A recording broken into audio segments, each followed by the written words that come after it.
듣다 보면 갑자기 음악 좀 아는 사람이 되어 있을 수 있습니다. 허영심도 쌓이면 교양이 되니까요.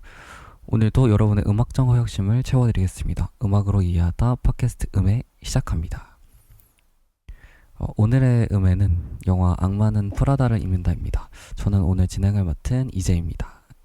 안녕하세요. 임백입니다. 안녕하세요. 재룡입니다. 안녕하세요. 소연입니다. 안녕하세요. 세라입니다. 네. 일단은 저희가 영화 소개부터 간단히 짚고 갈게요.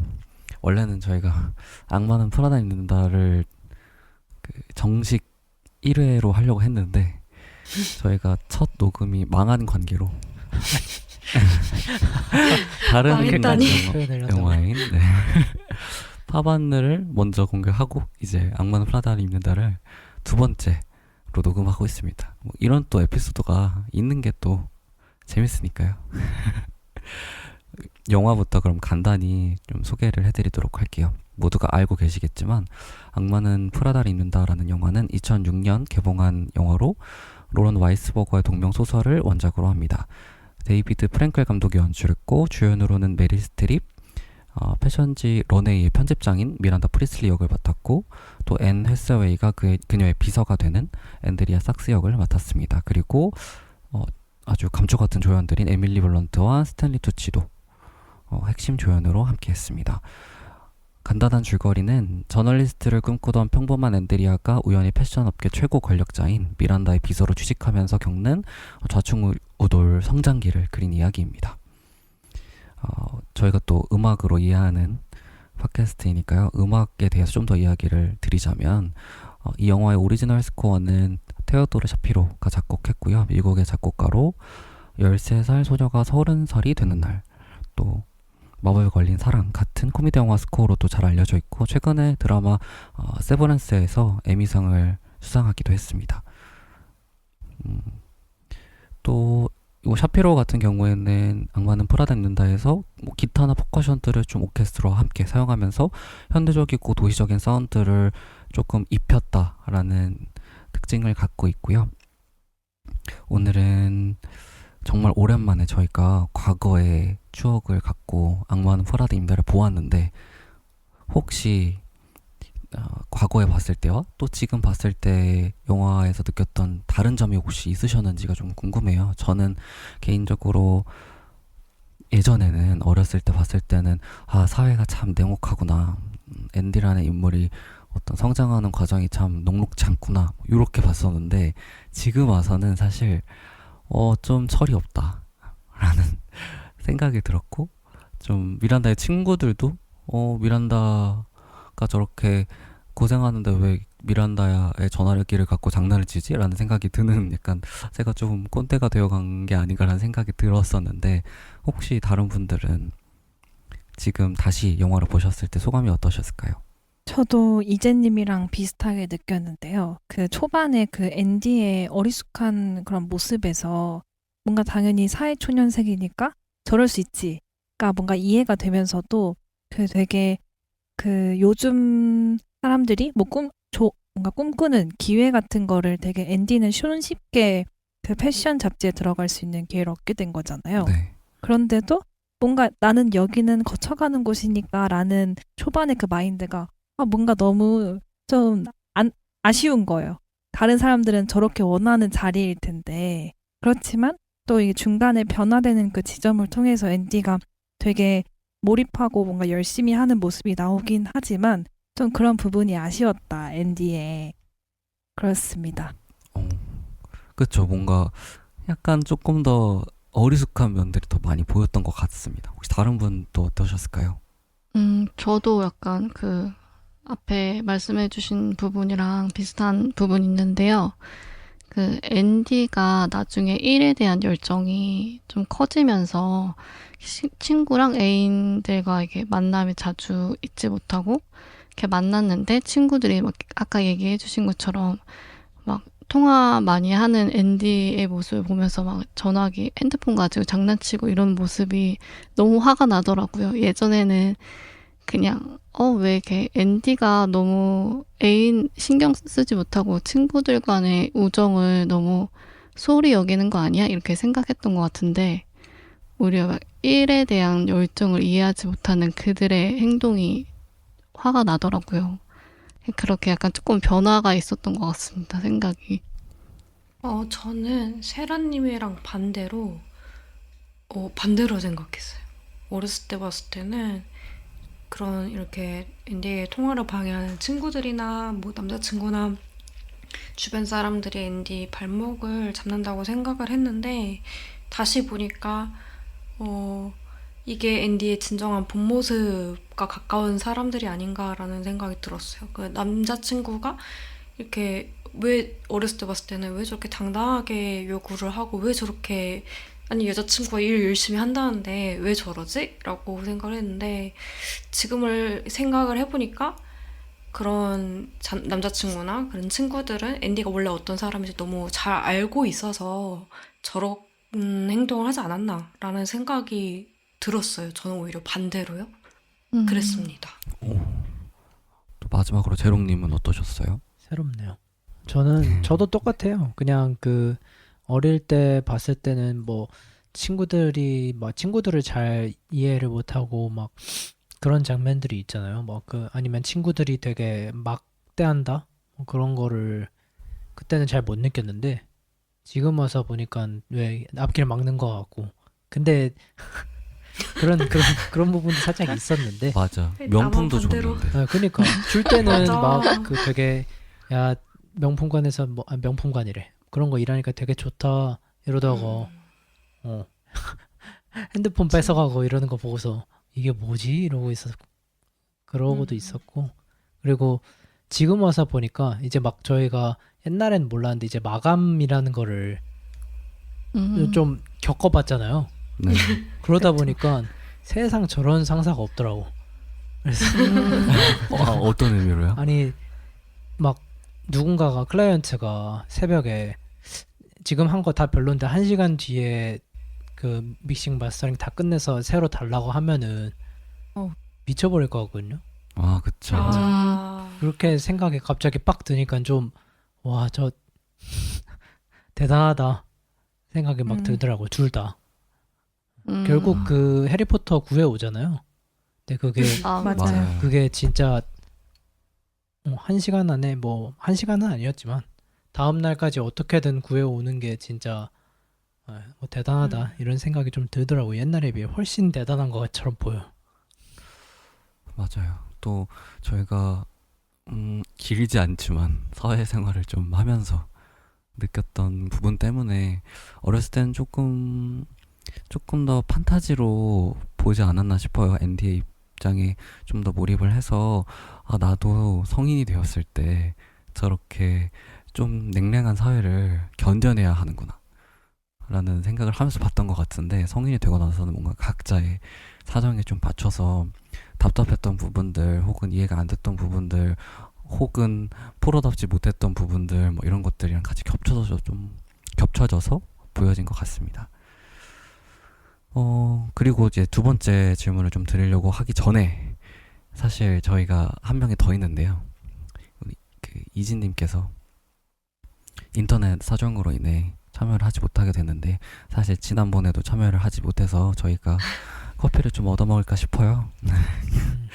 네. 찬성합니다. 네. 좋네.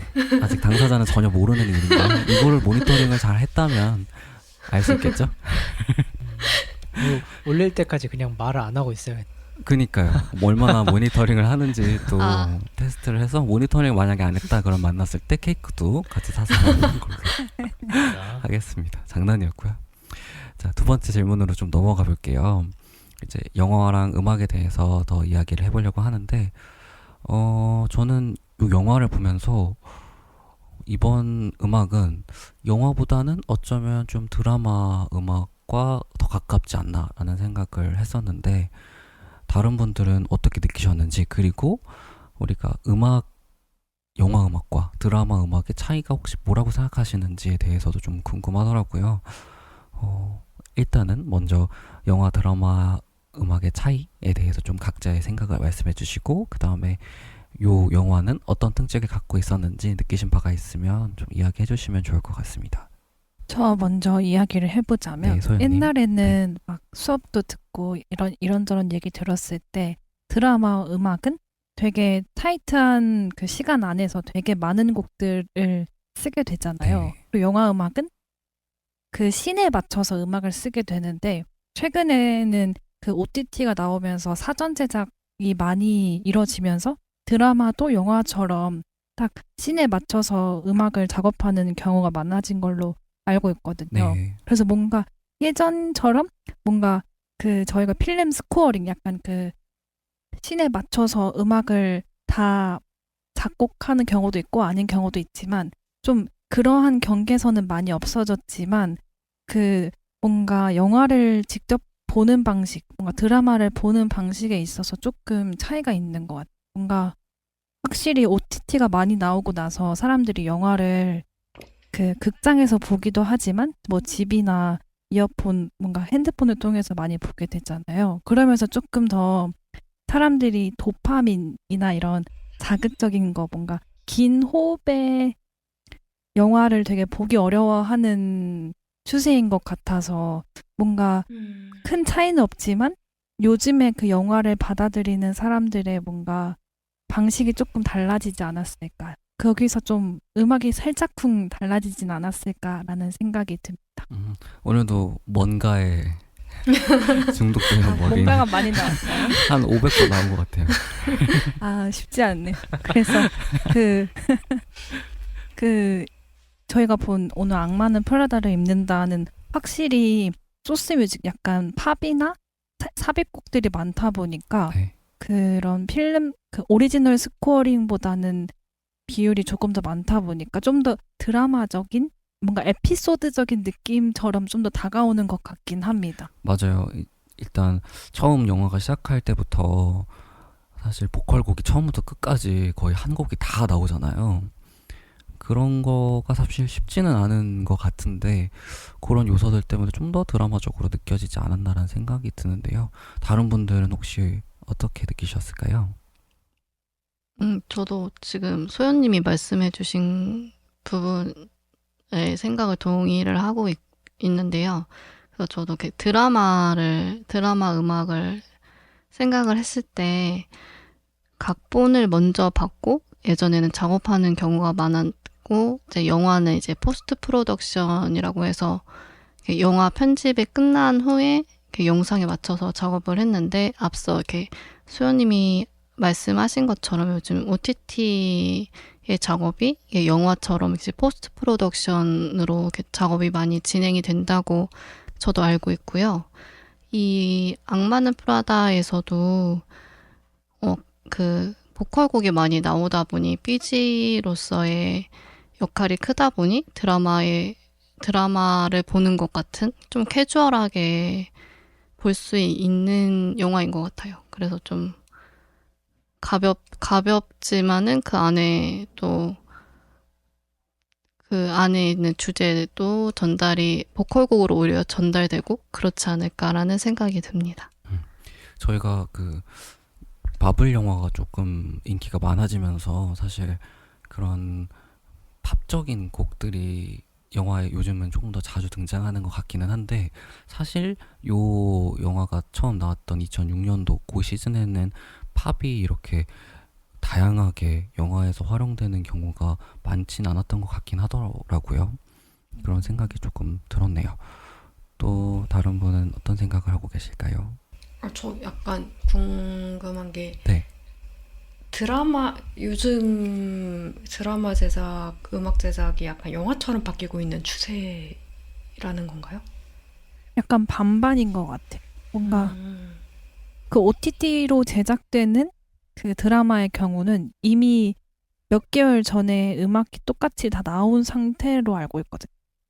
영화처럼 아예 편집까지 마무리되고 나서 포스트 프로덕션 작업을 하는 경우가 많다고 하더라고요.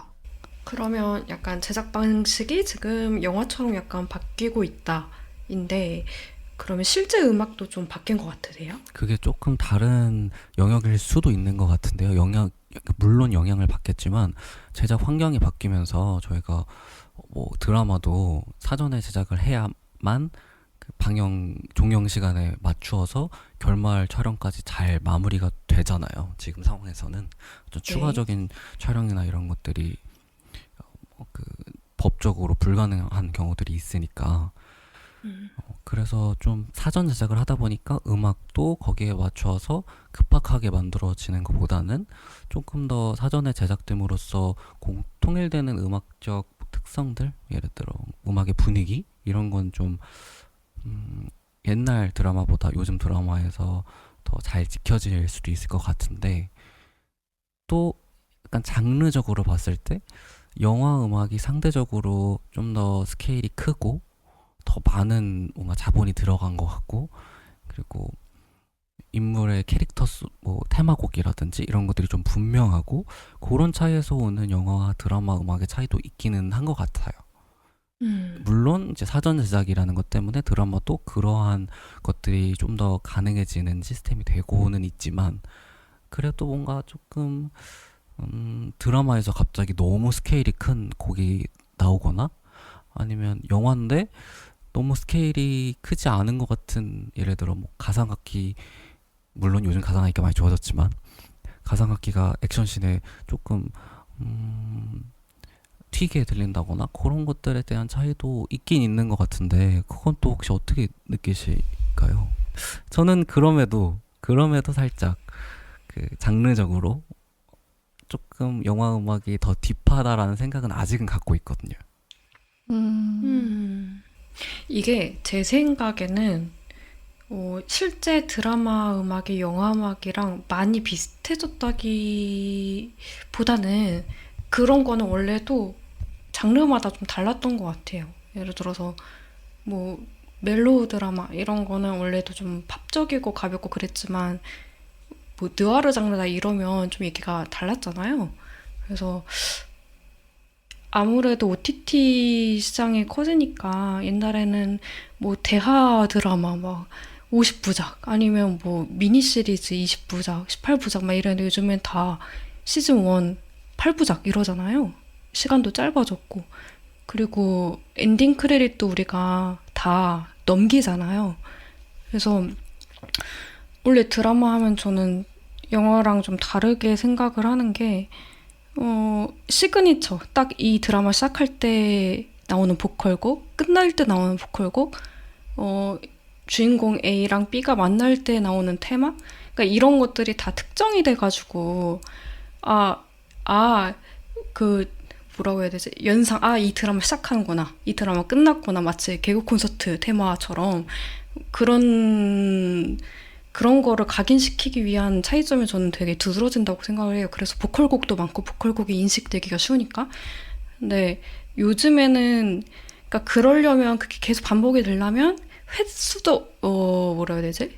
회차 수가 많아야 되고 아무래도 좀 러닝 타임도 길어야 되고 그러는데 요즘에는 아무래도 이제 크레딧도 안 보고 횟수도 작으니까 편수가 작으니까 좀 그런 것이 좀 실제로 노래가 크게 바뀌지 않았다 그래도 우리가 소비하는 방식에 좀 차이가 좀 생기지도 않았나. 저는 그렇게 생각이 드네요. 말씀을 듣다 보니까. 그렇네요.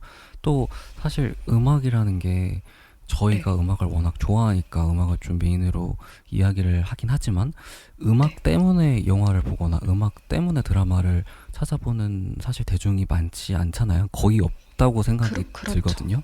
어쨌든 음악은 보조적인 거다 보니 영화나 드라마 산업의 어떤 자본의 영향도 있을 거고 또 유행의 영향도 있을 거고 OTT의 등장도 있을 거고 그런 거에 의해서 또 음악이 많이 영향을 받고 있는 것 같긴 합니다. 네, 또 재롱님은 어떻게 생각하셨을까요? 저는 확실하게 다르다고 생각해요. 지금 아까 말씀하신 것처럼 막 그렇게 많이 됐고 그랬지만 그래도 영화는 영화 음악이고 드라마는 드라마 음악이다라고 생각되는 게 일단 가장 큰 거는 영화에서는 그 같은 음원을 반복을 거의 안 하잖아요. 네. 그렇죠. 변주를 네, 하거나. 변주를 한다든지 뭐 편곡을 한다든지 하고. 근데 드라마는 같은 음악이 등장하는 부분이 종종 있거든요. 네, 뭐 아닌 맞아. 드라마도 있지만 그런 맞아요. 드라마가 적어도 8, 90% 정도는 된다고 생각해요. 그래서 그쵸. 뭐 예를 네. 들어서 천국의 계단 아베 마리아 같은 뭐 거. 약간 그런 느낌이죠. 네, 뭐- 맞아요. 너무 나이 들어 보이나? 천국의 계단이 나올 줄은 몰라. 나는 아니 갑자기 왜냐면 갑자기 그 천국의 몰아보기가 한때 유행이었잖아요. 그래서 그게 보는데 또 아베 마리아가 한 나는 진짜 한 100번 나오더라고요. 시대가 시대인지라 무슨 뭐 요즘 뭐 참교육 뭐 이런 거라도 나올 줄 아 알았는데 죄송합니다. 아. 제가 아직 트렌드하지 못해가지고. 네, 아무튼. 여튼 네, 계속 말씀해 주시면. 그래서 드라마는 그 만들어 놓은 뭐 곡수로 따지면은 뭐 50에서 100 가까이 되겠죠? 그 정도의 음악을 이제 골라서 쓰는 느낌이 좀 나고요. 영화는 아무래도 밀리초 단위로 맞춰갖고 프레임으로 거기에 맞춰서 곡을 제작하는 경우가 많다 보니까 그런 면에서 일단 그 공정의 차이라고 할까요? 제작 공정의 차이에서 그 확연하게 비교가 되는 것 같고, 물론 이제 드라마가 한 가끔씩 4화, 5화 만에 끝나는 드라마들이 있어요. 뭐 옛날에 수리남 이런 것처럼. 그런 거는 조금 영화에 가깝다고 할 수 있는데 어쨌거나 그것도 드라마 음악 느낌이긴 하죠. 근데 그거는 좀 저는 보면서 좀 영화 같다라고 생각했는데, 애초에 그 영화용 카메라와 그 영화 감독과 뭐 영화 배우들이 다 나와서 한 3시간, 4시간짜리 영화를 잘라놓은 느낌이라서 그런 드라마들이 아니고서야 좀 그런 차이가 있다고 생각합니다. 그러면 이제 이 악마는 프라다를 입는다를 보면서는 혹시 어떻게 느끼셨어요? 근데 얘는 근데 좀 드라마 같아요. 그쵸. 맞아, 네. 진짜. 일단은 가장 큰 제가 느끼기에 그 음향 환경의 차이도 좀 많이 있거든요. 뭐 예를 들어서 그 드라마는 보통 뭐 예를 들어 대하 드라마처럼 막 그렇게 큰 게 아니고, 솔직히 이런 그 오피스물 같은 경우는 드라마에 많이 있잖아요. 그런 애들은 음악에서도 그렇게 그 웅장하거나 뭐 초저역이 필요하거나 그런 류가 아니라 보통 대사 위주로 그 가는 영역이기 때문에 막 그 다이나믹 레인지가 엄청 막 넓거나 그런 느낌이 아니거든요. 그래서인지 더 드라마 같기도 하고, 일단 그 그러니까 팝 음악이 너무 많이 나와서 영화 음악이다라고, 이게 사실 그리고 좀 큰 게 그 영화 보고서 저희 같은 사람들은 꼭 그 앨범 찾아보잖아요. 네네. 얘는 근데 그 앨범을 찾으면은 그 오리지널 스코어가 한 2개 있나?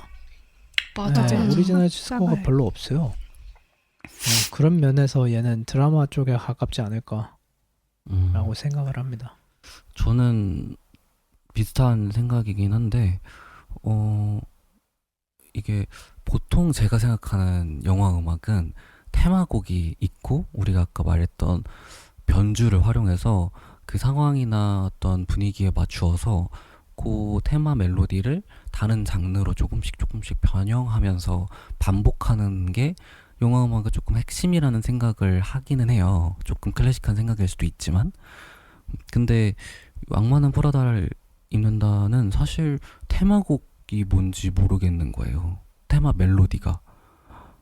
그 Suddenly I See 그 곡 처음에 나왔을 땐 너무 유명하니까, 영화가 유명해지면서 같이 더 유명해진 곡이어서 우리가 또 그걸 강렬하게 인식하고 있는 걸 수도 있지만, 일단 테마 멜로디라든가 아니면 뭐 주인공별로 갖고 있는 악기나 멜로디 같은 것들이 제가 느껴지기에 뭔가 딱 떠오르는 게 많지 않았어서 좀 드라마 같다는 생각을 했던 것 같아요. 그 한국 영화의 그런, 그러니까 라이트 모티프죠. 네. 그 하나의 뭐 인물이나 감정 이런 거에다가 테마를 부여하고서 그거를 이제 막 변주하고 그러는 거, 그게 많이 옛날에는 이제 뭐 그 이병우 음악 감독님이나 뭐 그런 거 때 이제 종종 있었는데, 요즘 영화에서 그 영화의 테마를 찾으라고 하면 저는 거의 못 찾았거든요.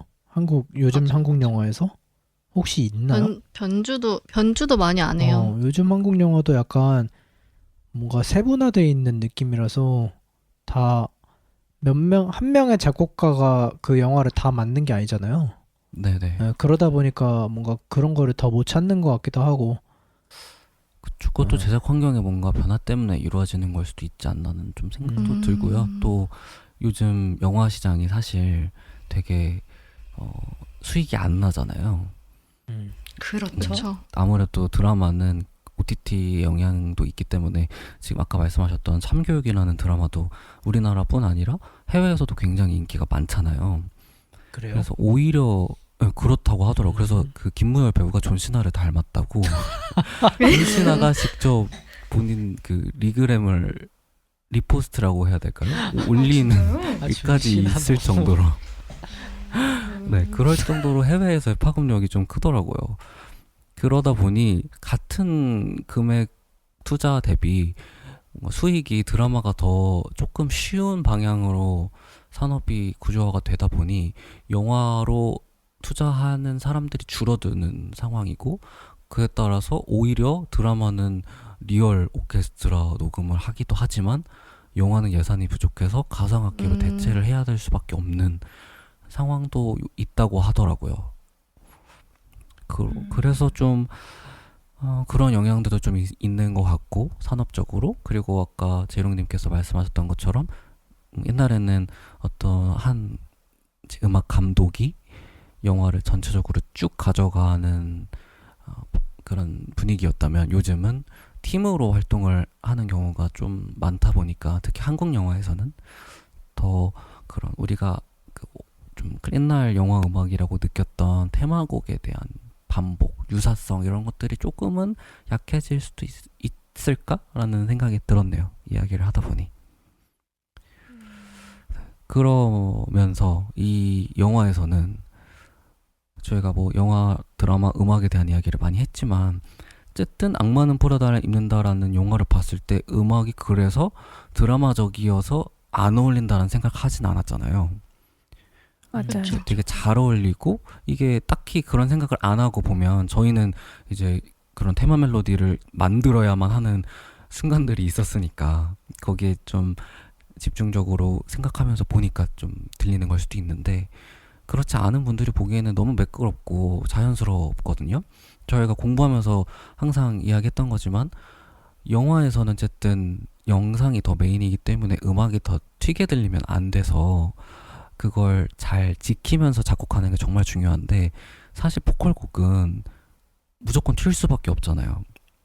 근데 이 악마는 포라를 입는다는 보컬곡이 정말 정말 많이 나오는데도 불구하고 그리고 우리가 아는 음악이면 더 음악이 튀게 들리는데 우리가 아는 음악들이 정말 많이 나옴에도 불구하고 딱히 방해된다는 느낌을 받지는 못했어요. 혹시 그런 이유가 있을까? 이 영화에 정말 많은 소스 뮤직을 썼는데 대중들이 이걸 보면서 영화에서 이 음악이 튄다가 아니라 너무 잘 어울린다라고 느끼는 그 이유는 무엇일까라는 생각이 좀 들었어요. 혹시 어떻게 생각하셨을까요? 일단 가장 먼저 생각나는 거는 대화가 많이 나오는 장면에는 거의 음악이 나오지 않아요. 그러니까 주인공이 바쁘게 어디를 이동하거나 뭐 배경을 보여주거나 그런 뭐 모두가 바쁘게 활동하는 뭔가 그런 장면이 그런 상황에서 음악이 많이 나오고 대사를 많이 이렇게 오랫동안 대사를 해야 되는 그런 상황에서는 잘 나오지 않더라고요. 약간 일차적으로는 뮤직비디오에 가깝죠, 네, 사실상. 그렇죠. 맞아요. 저도 뮤직비디오 같다는 느낌을 많이 받았어요. 특히 그 중간에 이제 옷 많이 갈아입는 장면 있잖아요. 그거는 이제 맞아. 계속 돌려봐요. 지금도 돌려봐요. 거긴 이제 대놓고 뮤직비디오처럼 이제 만든 거라서 보통 그렇더라고요, 느낌이. 약간 화보 영상 같기도 하고 광고 같기도 하고 그래서 좀 트렌디함을 많이 보여줘야 되는 장르잖아요, 영화적으로. 그러다 보니까 애초에 관객의 마인드가 내가 이거를 뭔가 감정선을 따라가서 인물에 몰입하고 이런 것보다 시각적으로 트렌디함을 느낀다 라는 게 좀 중요했던 것 같기는 해요, 영화적으로. 음. 그래서 그렇게 옷을 갈아입는다거나 이럴 때 많이 나왔던 것 같습니다. 그러고 그 임백님이 말씀하신 것처럼 대화가 끝나는 그 즈음에 음악이 삽입이 되고 그리고 되게 영화 안에서 배경이 많이 움직이잖아요. 네. 되게 뭐 멀리서 그 뉴욕의 풍경을 보여주기도 하고 그러다 보니까 그런 장면들을 이어주는 용도로서도 되게 잘 사용이 된 것 같긴 하더라고요. 맞아요. 음. 대부분 그 뉴욕의 전경이 딱 비추는 순간에 우리가 아는 친숙한 곡들이 많이 나오더라고요. 그래서 그런 것들은 좀 이렇게 해소하지 않았나라는 생각이 들었고요. 그리고 우리가 드라마 음악과 영화 음악의 차이에 대해서 이야기를 했었는데 한국 드라마에서는 사실 주인공의 어떤 뭐 로맨틱한 순간이나 혹은 슬픈 순간에도 보컬곡이 대사랑 맞물려서 나오기도 하잖아요. 그 테마곡이나 좀 유명한 OST 같은 경우에는 그런 것들이 주인공이 대사를 주고받는 와중에도 약간 좀 볼륨을 낮추기는 하지만 보컬곡이 계속 나오는데 그런 악마는 프라다 입는다는 그럼에도 좀 영화적인 부분을 좀 더 고려를 해서 대화를 할 때는 그런 보컬의 그 곡들이 정면으로 나오지는 않는 것 같아요. 만약에 나왔다면 라디오 소리라든지 아니면 차에서 뭔가 스피커로 음악을 들었다거나 아니면 술을 마시는 공간에서 잠깐 클럽 음악으로 나온다거나 그런 순간에는 또 보컬곡이 조금은 나오지만 그렇지 않은 순간에는 철저하게 좀 아끼는 것 맞아요. 같은 아니면 대사 자체가 짧고 중요하지 않고 일상적인 대사일 때. 맞아요. 그런 것 같습니다. 그렇게 좀 이런 부분들을 해소하시지 않았을까라는 생각이 들었고 그냥 개인적인 궁금증은 좀 그거예요. 사실 너무 그 소스 뮤직이 많다 보니까 그 감독이랑 음악 감독이 이제 어디까지 타협을 했을지 이 선곡을 아, 감독이 했을지 아니면 음악 감독이 했을지라는 그냥 개인적인 궁금증이 좀 드네요. 이거는 네. 음악 감독이지 않을까요? 그러니까 이것도 아까 제가 말씀드린 것처럼 드라마는 몇십 개 해놓고 거기서 라이브러리처럼 뽑아온다 그랬잖아요. 네네. 여기도 이제 근데 뭐 감독이 이제 여기에 이 음악을 써야 된다라고 이제 뚜렷하게 말하는 감독이 있기는 한데 뭐 그 가오갤 감독인 그 이름이 뭐였지? 제임스 건인가? 뭐 아무튼 그런 분처럼 이렇게 네. 완전히 머릿속에 이 음악이 박혀 있어서 여기엔 꼭 이런 걸 써야 된다. 뭐 이러는 사람들도 있는 반면에 그냥 다 골라놓고서 음악 감독이 넣어놓고 좋다라고 말하는 분들도 있거든요. 근데 이 영화는 약간 그 후자이지 않을까. 근데 사실상 음악 배치도 배치인데 그 뭐라 그래야 되지? 그 음악이 나오죠? 네, 그런 것은 사실 보통 음악 감독이 먼저 하고서 이제 감독이 컨펌하는 느낌이잖아요. 그- 아니면 뭐 아닌가? 근데 또 아니면 그렇지 네. 않나요? 보통? 보통 그러니까 여기서도 아마 그러지 않았을까. 근데 감독마다 많이 네, 다르다고는 엄청 많이 하시는데 다르다고. 저희가 그런 이야기를 그때 수업 때 들었었잖아요. 이거 말해도 되나? 아유 예를 들어서 괜찮겠죠. 네, 누군지 모르니까 첼로 소리랑 바이올린 소리랑 구분을 못 하시는 분들이 대부분이다. 그 감독님들 중에서도 그리고 뭐 이게 클라리넷 소리인지 이게 오보에 소리인지 잘 모르는 경우들도 있다. 감독들 중에서 그런 분들 같은 경우에는 사실 음악 감독에 다 음악을 맡기는 분들도 있는 것 같고 제가 예전에 어떤 수업을 들었을 때는 아예 이렇게 텅 빈 상태로 주시는 분도 있고 아예 모든 인아웃점을 다 적어서 어떤 분위기로 썼으면 좋겠다로 다 적어서 주시는 분들도 있고 좀 감독들마다 특성이 다양한 것 같더라고요. 그리고 약간 해외는 좀 다른 저희보다 더 세분화가 돼 있잖아요. 한국보다. 네네.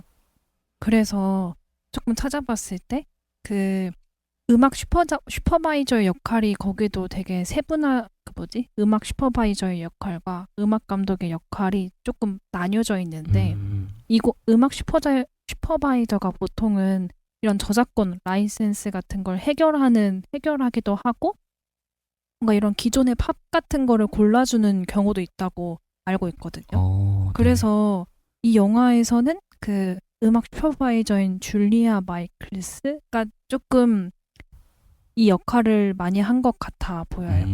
또 그런 오. 비하인드 스토리가 있군요. 그래서 전 이 영화 보면서 와, 저 곡들의 저작권료를 해결하는 거 참 쉽지 않았겠다. 엄청 많이 그러니까. 넣었겠죠? 근데 또 저작권법이 그런 게 있잖아요. 그 라디오로 나오면 어느 몇 초까지는 안 내도 된다. 뭐 이런 거 또 있더라고요. 그 관객들만 들을 수 있도록 설정하는 음악이 아니라 영화 내에서 소스뮤직으로 활용됐을 때는 또 저작권료가 좀 달라지는 경향이 있다고 하더라고요. 근데 말씀을 들어보니 이 본전을 뽑으려면 쉽지 않았겠다라는 생각이 드네요. 약간 또 저작권이랑 마스터권 이렇게 두 개를 조금 해결해야 된다고 듣긴 했었거든요. 네네, 맞아요. 여기서 그러면 저작권과 마스터권에 대해서 설명을 해주시겠어요? 저작권이라고 하면 그 네. 작곡가나 뭐 작사가에 해당하고 마스터권은 이 음원을 발매한 약간 회사? 회사 뭐 소니면 소니. 제작사. 약간, 네, 제작사라고 생각하시면 될 것 같아요. 그럼 퍼블리싱에 관한 얘기인 걸까요? 맞습니다. 그렇군요. 또 이런 비하인드 스토리를 조금 이야기를 해보았고요.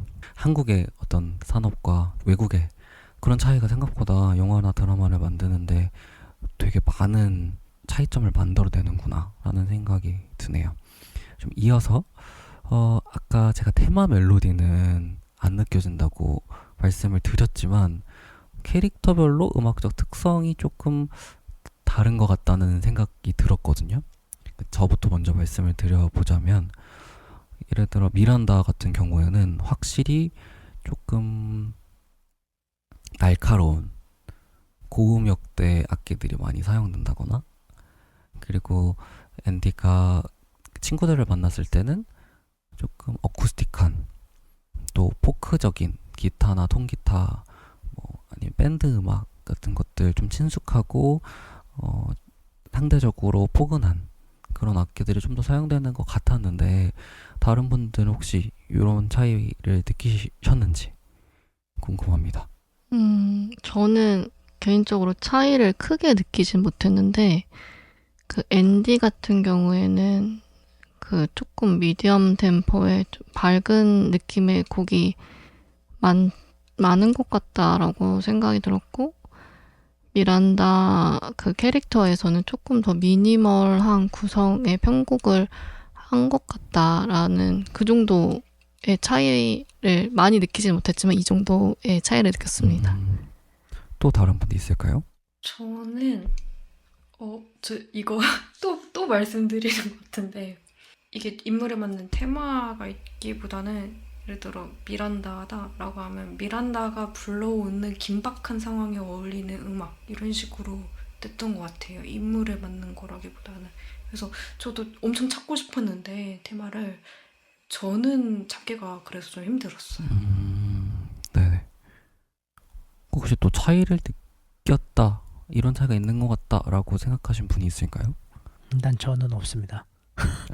없으시군요. 저도 별로 그렇게 안 느껴졌는데 만약에 넣는다면 미란다는 말씀하셨던 것처럼 좀 차가운 느낌의 신스나 뭐 그런 거가 들어가고 앤디는 뭐 그런 어쿠스틱적인 면 가다가 끝까지 똑같나요?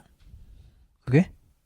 그런 기조들이 있었던 것 같은데요. 뭐 예를 들어서 앤디가 친구랑 있을 때는 밴드 음악이 나오고 미란다와 있을 때는 스트링이 확실히 훨씬 많이 쓰이고 그리고 장면 전환에서는 팝 음악들이 많이 나오고 근데 이게 네. 그러니까 스토리가 진행됨에 따라 앤디가 그 마음가짐이라든지 여기서 끼치는 영향력이라든지 뭐 보이는 이미지도 그렇고 다 바뀌잖아요. 맞아요. 네, 근데도 음악이 비슷하게 흘러간다고 하면은 뭔가 그 이유가 있을 거라고 생각이 되는데 그거는 있었어요. 제가 그 확실히 편한 장소에서는 어쿠스틱 음악이 나오는구나라는 생각을 했는데 그 파티에서 앤디가 미란다와 에밀리에게 모두 인정받는 씬이 있어요. 이름을 외우는 씬. 예. 네. 그 씬에서는 밴드 음악이 조금 나오더라고요. 사실 그때 분위기는 밴드 음악이 어울리는 분위기는 아니잖아요. 파티를 하는 공간이고. 그런데 밴드 음악이 조금 나오는 걸 보니 그때 이게 앤디가 이제 일터에서 조금은 인정받았기 때문에 마음이 좀 편해진 걸 표현하고자 하셨을까라는 생각이 들긴 했습니다. 어찌 보면 과대해석이지만 또 그게 또 진짜 의도일 수도 있죠. 그렇죠. 또 네. 그 남자친구가 있을 땐 항상 통기타 소리가 나오긴 했어요. 그래서 저는 개인적으로 앤디의 남자친구는 악기 설정을 기타로 하신 게 아닐까라는 뭔가 그 생각을 했습니다. 스페니쉬 기타가 잘 어울리게 생기긴 했어요. 네, 좀 약간 그런 느낌이 있죠. 인상이 그렇죠. 네. 약간 그 뭐라고 해야 되죠? 우리 코코? 코코 같은 그런 아무튼 약간 그쪽 어, 느낌이죠. 그런 뭔가 마음 그런 느낌이 있었습니다. 자, 그러면 저희가 벌써 마지막 질문인데요. 악마는 프라다를 입는다를 보시면서 이 영화의 주제가 혹시 무엇이라고 생각하시는지, 그리고 또 영화를 보면서 아쉬웠던 점이 있으신지. 저는 사실 단순히 어떤 앤디의 성장기는 이 영화의 주제라기보다는 줄거리의 요약 정도라고 생각을 하고, 주제는 정말 사람마다 다르게 해석할 수 있다고 생각하거든요. 누군가는 미란다에 몰입을 할 것이고 누군가는 앤디한테 몰입을 할 거고, 그리고 한국 사람들이 특히 더 좋아하는 것 같은데 항상 I love my job을 외치는, 감기에 걸리고 어떻게 해서라도 토를 해서라도 살이 빠져서 좋다고 외치는 그 워커홀릭인 에밀리에 좀 더 몰입을 하는 경우도 있는 것 같고, 그래서 각자가 어떤 인물에 몰입해서 보느냐에 따라서 영화의 주제가 매우 달라질 수 있을 것 같은데, 제가 느끼기에는 우리가 내가 좋아하는 것, 그 다음에 일로서 하고 싶은 것, 그러니까 프로 정신과 어떤 나의 개인적인 삶과 일과 그런 것들의 중간을 찾는 게 정말 힘든데, 그게 지금은, 옛날에는 그래도 내 삶이 더 중요해. 뭔가 내가 좋아하는 걸 찾고 내가 거기에 맞서서 되게 열심히 노력하고 인정받고 이런 게 너무 중요해 라는 생각이 들지만, 또 요즘 다시 봤을 때는 그래도 만약에 앤디가 저기서 인정을 받고 내가 커리어를 쌓아서 내 커리어에 이 미란다의 비서로서 되게 한 획을 그었다, 그걸 남기는 선택을 했다고 해도 그게 잘못됐다고 말할 수는 없겠다라는 생각이 좀 들더라고요. 이게 좀 저도 점점 꼰대가 되어가는 건가라는 생각이 들기도 하지만 저는 그런 생각이 들었거든요. 혹시 다른 분들은 어떻게 생각하셨는지 궁금합니다. 저부터 말씀을 세라님. 간단히 드리면, 처음에는 이 악마는 프라다 입는다 이게 좀 패션 이야기처럼 겉으로는 그렇게 보이잖아요. 네네. 근데 이렇게 마지막에 이 앤디의 뭐 앞에 얘기해 주신 것처럼 성장 과정의 이야기처럼 보일지 모르겠지만, 조금 더 깊이 생각해 보면은 저를 대입해서도 생각을 해보면 본인이 생각하는 가치랑 소중한 것을 어디에 맞추고 어디에 시선을 두고 살아가는지에 대한 메시지가 담겨 있는 게 아닌가라는 생각을 했습니다. 그래서 어떤 기준에 맞춰서 살아가야 되나, 뭐 외부의 소리에 맞춰가는 사람도 있을 테고, 더 본인이 좋아하는 거, 어떤 내가 가치 있게 생각하는 거에 더 기준에 맞춰서 살아가는 사람들도 있을 테고, 그런 과정에 있는 사람들의 이야기가 아닌가라는 생각을 했습니다. 네. 저는 그러니까 처음에는 어릴 때는 그냥 성장기처럼 느꼈는데, 나중 와서 보니까 약간 생존기처럼 보여요. 네, 고군분투하죠. 그러니까 그게 고군분투도 맞는데, 제가 좀 포커스를 잡은 거는 이 마지막에 저거를 벗어나는 거에서 이게 자기도 자기가 좀 이렇게 잘하는 걸 알지만 이게 자기가 원래 목적지가 거기가 아니었었잖아요. 맞아요. 그러다 보니까 사실상 이게 그런 화려한 모습이나 그런 게 자기랑 안 맞는 부분인데 이거를 강제로 맞추면서 높은 곳까지 가면은 이제 그 미란다 같은 모습을 보고서 아, 내가 저기까지 가면은 저런 모습이 될까라고 생각해서 이제 손절을 한 그런 느낌이었거든요, 저는. 네네. 그래갖고 아, 저거는 이제 내가 저렇게 살면은 오히려 막 괴로워하지 않을까 아니면 뭐 그런 류의 고민을 해서 이제 자기만의 그 자기가 원했던 길을 가기 위해서 이제 나온 뭔가 그런 생존하기 위해서 그런 선택을 했던 약간 그런 느낌을 받았어요. 자, 마지막에는. 우리가 그런 이야기를 제가 어디서 들었는데 이 회사에서 내가 미래가 있는가를 보려면 그 회사에서 높은 직책을 갖고 있는 선배들을 봐라. 뭐 이런 음. 이야기를 들은 적이 있었는데 또 제롱님 말씀하신 것처럼 앤디도 미란다의 모습을 본인이 그 입장이 되었을 때 그게 나에게 어울리는 모습일까라는 생각을 했을 수도 있겠다라는 생각이 드네요. 저는 이 욕망과 그 나다움 사이에서 되게 지켜나가는 게 참 쉽지 않지만 필요한 부분이다라고 뭔가 생각이 들었던 것 같아요. 그렇고 그 되게 이 주제가 오신 만큼 되게 저희가 살아갈 때 의식주 중에 한 요소잖아요. 네. 그래서 뭔가 그 사람들에게 외적으로 보여지는 부분이기도 하고 되게 어떤 장소에 갔을 때는 되게 매너처럼 표현이 되기도 하는데 이 사람이 되게 다양한 경험을 하면서 방금 재룡님이 말씀하신 것처럼 이 옷은 나랑 별로 안 맞는 옷이구나를 또 뭔가 체감을 하고 또 다른 나에게 맞는 옷을 찾아가는 그런 얘기를 담고 있구나라고 생각이 들었습니다. 네. 그래서 뭔가 그 악마는 프라다를 입는다에서 저는 이 악마가 되게 그 미란다를 뜻하잖아요. 근데 그 미란다를 지칭할 때 그 처음에 처음에 앤디가 전화를 받을 때 그 미세스 프린스리를 찾냐고 물어보거든요. 네네. 근데 그 상대방이 미세스 말고 미란다 프리스리라고 말을 하거든요. 그래서 저는 그 단어가 되게 조금 멋있다. 약간 이 성공한 사람이 되게 자기만의 그런 옷을 저렇게 좀 뭔가 좀 피 묻은 옷일 수도 있고 되게 어려운 옷일 수 있긴 하지만 또 저렇게 좀 성공하려면 저렇게 가야 되나? 약간 이 생각도 들었어서 아무튼 되게 그런 악마는 그렇게 프라다를 입게 되는구나라는 생각이 그 제목에서 생각이 들었습니다. 네.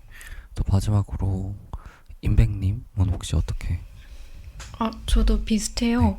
그래서 내가 누군지 알고 있으면 그걸 까먹지 말자. 중심을 잘 잡자가 큰 주제인 것 같아요. 저도 보면서 이 영화가 되게 오랫동안 많은 사람들한테 추억으로 좀 남아있잖아요. 그래서 이 악마는 프라다는 입는다 2가 나온다고 했을 때 정말 많은 사람들이 열광을 했었는데 최근에 물론 뭐 흥행 성적이 기대한 만큼은 아니라는 말들이 있지만 그렇게 오랫동안 사랑받을 수 있는 영화들은 미란다가 사실 뭔가 악역처럼 비춰지는 순간들이 있지만 우리가 지금 와서 이 영화를 봤을 때 사실 초반에 앤디가 굉장히 무례한 일터에서 하기에는 조금 어울리지 않는 뭐 예를 들어 이거나 저거나 똑같은 벨트 같은데 뭐 그걸 가지고 저렇게까지 진지하게 고민하면서 웃는 뭐 그런 장면들 있잖아요.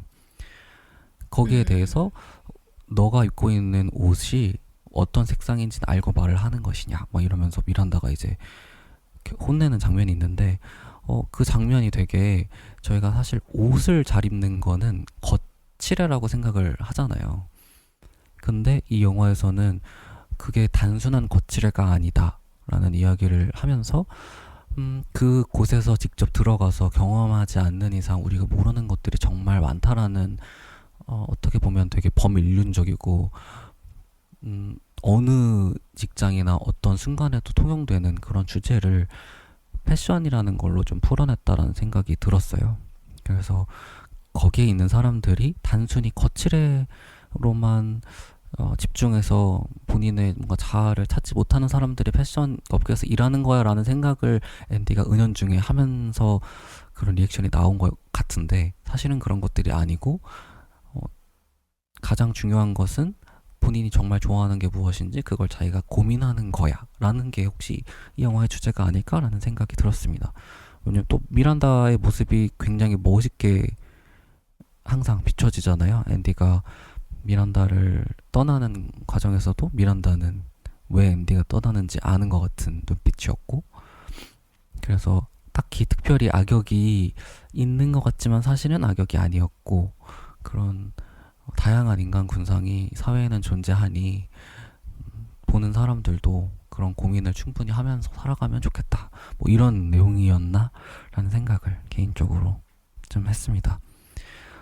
오늘은 이렇게 악마는 프라다를 입는다에 대해서 저희가 이야기를 해보았는데요. 좀 더 여러분들도 만약에 다시 이 영화를 보게 되신다면 저희가 이야기 나눴던 것들을 한번 생각해 보시면서 다시 보시면 좋을 것 같습니다. 다음은 저희가 그 여름 가장 조용한 바다라는 영화를 이야기해 볼 텐데요. 다음 시간도 기대해 주시면 감사하겠습니다.